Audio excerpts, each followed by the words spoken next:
భయ్యా ప్రస్తుతం social media మొత్తం ఒకే పేరు ట్రెండ్ అయిపోతుంది. అదే Sai Pallavi. Ramayanam movie trailer release అయిన తర్వాత సీత పాత్రలో ఆమె లుక్ చూసిన ప్రతి ఒక్కరూ షాక్ అయిపోయారు. ఒకవైపు ప్రశంసలు, మరోవైపు భారీ డిస్కషన్లు, ఇంకో వైపు ఏమో ఆమె పాత ఇంటర్వ్యూలు, పర్సనల్ లైఫ్ సీక్రెట్స్ అన్ని మళ్ళీ వైరల్ అయిపోతున్నాయి. అయితే ఇప్పుడు బయటకు వచ్చిన ఒక్క విషయం మాత్రం అందరినీ ఆశ్చర్యపరిచేస్తున్నాయి. 7వ తరగతిలోనే ఒక అబ్బాయికి ప్రేమ లేక ఇంట్లో రెడ్ హ్యాండెడ్ గా దొరికిపోయి తల్లిదండ్రుల చేతిలో దెబ్బలు తిల్లానని సాయి పల్లవి స్వయంగా చెప్పింది. అసలు ఆ కథ ఏమిటి, ఇప్పుడు ఎందుకు అంత వైరల్ అయిపోతుంది, పూర్తి వివరంగా తెలుసుకుందాం పదండి. వీడియో అయితే ఎక్కడ స్కిప్ చేయకండి.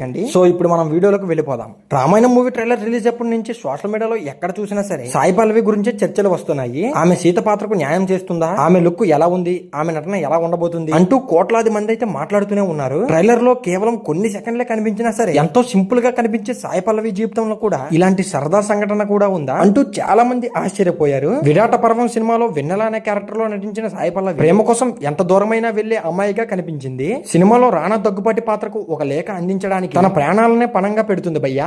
అదే విషయాన్ని గుర్తు చేస్తూ ఇంటర్వ్యూలో యాంకర్ రియల్ లైఫ్ లో కూడా ఎప్పుడైనా ఎవరికైనా లవ్ లెటర్ రాశారా అని గట్టిగా అడిగింది. దానికి సాయి పల్లవి గారు ఇచ్చిన సమాధానం అయితే ఇప్పుడు వైరల్ అయిపోతుంది. సాయి పల్లవి గారు మాట్లాడుతూ 7th క్లాస్ లో చదువుకున్నప్పుడు ఒక అబ్బాయికి అయితే లవ్ లెటర్ రాశాను, కానీ అది మాత్రం మా అమ్మా నాన్నలకు తెలిసిపోయింది. తర్వాత వాళ్ళు మాత్రం నన్ను చాలా కొట్టారంటూ ఆ విషయం అయితే ఇప్పటికీ మర్చిపోలేనంటూ నవ్వుతూ చెప్పింది భయ్యా. చిన్నప్పుడు జరిగిన ఆ సంఘటనలు అయితే ఆమె చాలా సరదాగా గుర్తు తెచ్చుకుంది. ప్రస్తుతం అయితే ఈ వీడియో క్లిప్ అయితే సోషల్ మీడియాలో మళ్ళీ వైరల్ అయిపోతుంది. ఆమె చెప్పిన మాటల్లో అయితే ఎలాంటి డ్రామా లేదు, ఎలాంటి దాచిపెట్టడం కూడా లేదు. జరిగిన విషయాన్ని జరిగినట్టే చెప్పడం సాయి పల్లవి అయితే స్టైల్ అనే చెప్పుకోవచ్చు. అందుకే ఆమెను మాత్రం అభిమానులు అందరూ ఇంతగా ఇష్టపడతారు. స్టార్ హీరోయిన్ అయినా సరే తన జీవితంలో జరిగిన చిన్న చిన్న విషయాలను కూడా ఎంతో నిజాయితీగా చెప్పడం ఆమె ప్రత్యేకత. అందుకే కోట్లాది మందిని ఆమె అయితే హీరోయిన్ గా కాకుండా మంచి వ్యక్తిగా కూడా అభిమానిస్తారు భయ్యా. మరి సాయి పల్లవి గారి కెరీర్ గురించి మాట్లాడుకుంటే ఇండస్ట్రీలో ఆమె మాత్రం పూర్తిగా భిన్నమైన ప్రయాణం అనే చెప్పుకోవచ్చు. గ్లామర్ కంటే తన నటనకైతే చాలా ప్రాధాన్యత అయితే ఇచ్చింది. కమర్షియల్ సినిమాలు వచ్చినా సరే కథ బాగుంటేనే ఓకే చెప్పేది. మేకప్ లేకుండా కూడా స్టార్ హీరోయిన్ గా నిలబడొచ్చని అయితే ఆమె అయితే నిరూపించేసింది. డాన్స్, ఎమోషన్స్, నేచురల్ యాక్టింగ్ తో ప్రత్యేకమైన గుర్తింపులు అయితే తెచ్చుకుంది భయ్యా. అందుకే ఆమెకైతే అన్ని లాంగ్వేజెస్ లో ప్రత్యేకమైన ఫ్యాన్ బేస్ అయితే ఖచ్చితంగా ఉంది. ఇప్పుడు మాత్రం ఆమె కెరీర్ లో అతిపెద్ద సినిమా ఏదైనా ఉందంటే అది రామాయణం అనే చెప్పుకోవచ్చు.